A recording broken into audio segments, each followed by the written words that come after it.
Hello guys, Bigg Boss തീർന്നാലും Bigg Boss വിശേഷങ്ങൾ തീരുന്നില്ല എന്നുള്ളതാണ്. ഞാൻ ഇന്നലെ കണ്ട ഒരു വീഡിയോ ഒന്ന് റിയാക്ട്, ഇന്നലെ എല്ലാം മെനിങ്ങാൻ തൊട്ടേ കാണുകയാണ്. വേണോ വേണ്ടേ, റിയാക്ട് ചെയ്യണോ വേണ്ടേ എന്നുള്ളതായിരുന്നു. ഒന്നും പറയാനില്ല. നമ്മൾ ഒരു പ്രൊട്ടക്ടർ വേഷം എടുത്തിട്ടാൽ മാത്രമല്ലേ നമുക്കവിടെ ഒരു അക്സെപ്റ്റൻസ് കിട്ടുള്ളൂ. പിള്ളേരുടെ കയ്യിൽ അത്യാവശ്യം ഫണ്ട് കിട്ടിയിട്ടുണ്ട്, പിള്ളേരുടെ കയ്യിൽ നിന്ന് അത്യാവശ്യം ഫണ്ട് അടിച്ച് മാറ്റണമെന്നൊക്കെ ഞാനൊരു പ്രൊട്ടക്ടറാണ് എന്ന് കാണിക്കണ്ടേ. അയ്യോ, പ്രൊട്ടക്ടർ തള്ളയുടെ ഒരു വേല കാണണ്ടേ, കണ്ടോളൂ.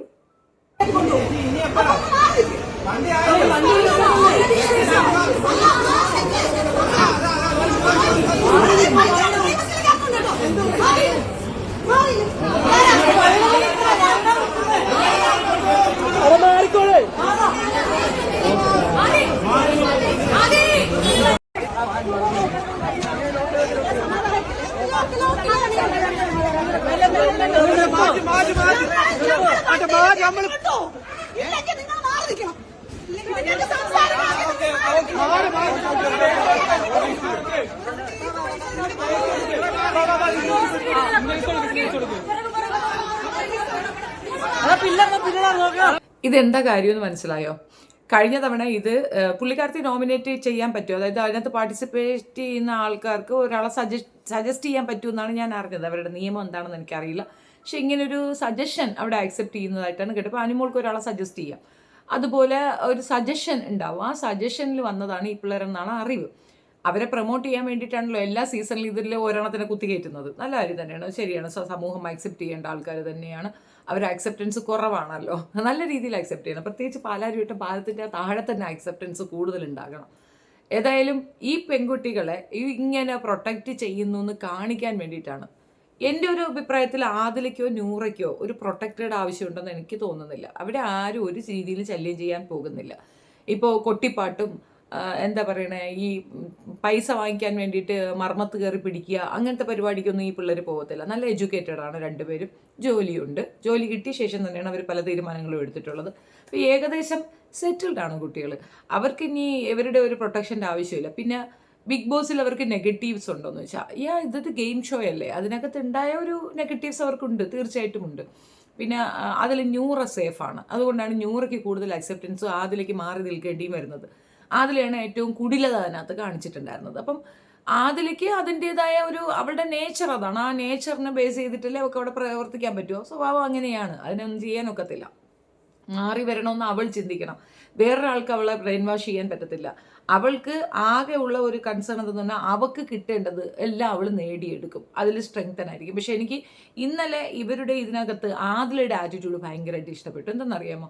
കൂടുതൽ പ്രൊട്ടക്ഷൻ ഒന്നും കാണിക്കണ്ട. ആ കൂട്ടത്തിലേക്ക് ഇറങ്ങി അവരുമായിട്ടൊക്കെ ഒന്ന് കൈപിടിച്ചത് മുന്നൊന്നും വരാനില്ല. അവളെ ഇഷ്ടപ്പെടുന്നവരല്ലേ എയർപോർട്ടിൽ ഓടി ചെല്ലുന്നത്. ആ ചെല്ലുന്നവരെ വളരെ വൾഗറായി തള്ളി നീക്കി പട്ടി ഷോയാണ് സത്യം പറഞ്ഞാൽ സുന കാണിച്ചത്. സുനയ്ക്ക് ഇത് എന്തിൻ്റെ കേടാണെന്ന് എനിക്കറിയാൻ വയ്യ.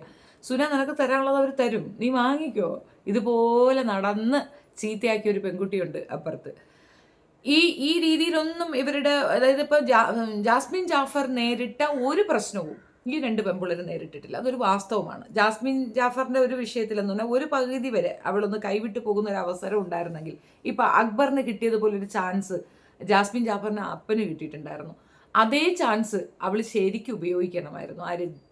സുന ഉപയോഗിച്ചിരുന്നെങ്കിൽ ആ പെൺകുട്ടിക്ക് ഇത്രയും ഡിഗ്രേഡ് വരത്തില്ലായിരുന്നു.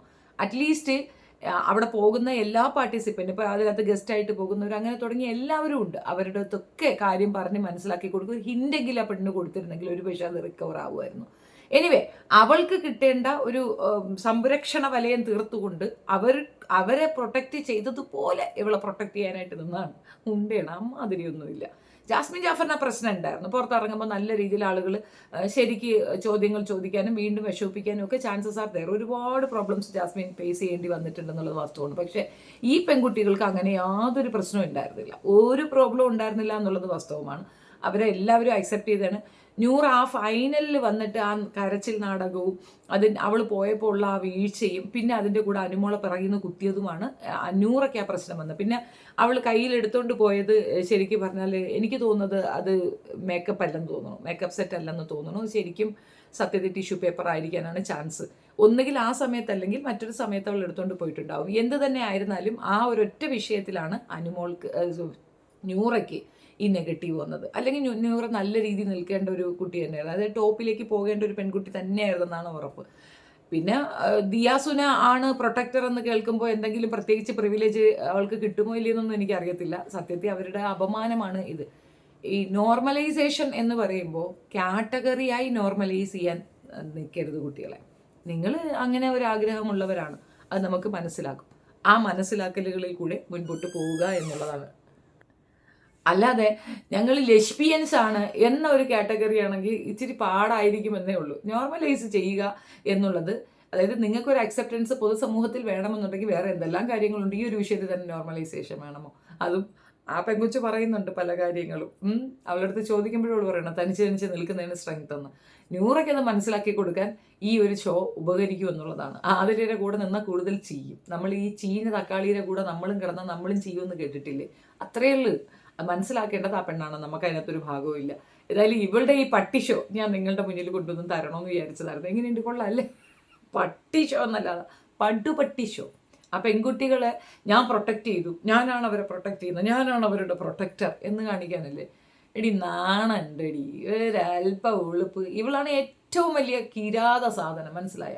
ഈ കൂട്ടത്തിൻ്റെ ഇടയിൽ കിടന്ന് ഈ പാവങ്ങളെ മിസ്യൂസ് ചെയ്തിട്ട് അവരിൽ ഒരാളാണെന്ന് ഭയങ്കര ഞെളിച്ച് നിന്നുകൊണ്ട് ഈ കാണിക്കുന്നവര്. ഇതിപ്പോൾ സൂര്യയാണ് വന്നിട്ടുണ്ടെങ്കിൽ, അവരുടെ മെയിനായിട്ട് നിന്ന് ആ സൂര്യയാണ് വന്നിട്ടുണ്ടെങ്കിൽ ശരി, ഇവളെന്തിനാ അതിനകത്ത് കിടന്ന് കളിക്കുന്നേ? ഇവളാരാ ഇപ്പോൾ? അതാണ് ഞാൻ പറഞ്ഞത്, ഇവർക്ക് അറിയത്തില്ല. ഇവർ വിചാരിക്കും നമ്മൾ പ്രൊട്ടക്റ്റ് ചെയ്യപ്പെടേണ്ട കുറേ വ്യക്തികളാണെന്ന്. സത്യത്തിൽ LGBT കമ്മ്യൂണിറ്റിക്ക് അങ്ങനെ ഒരു പ്രൊട്ടക്ഷൻ്റെ ആവശ്യമൊന്നും ഉണ്ടെന്ന് തോന്നുന്നില്ല.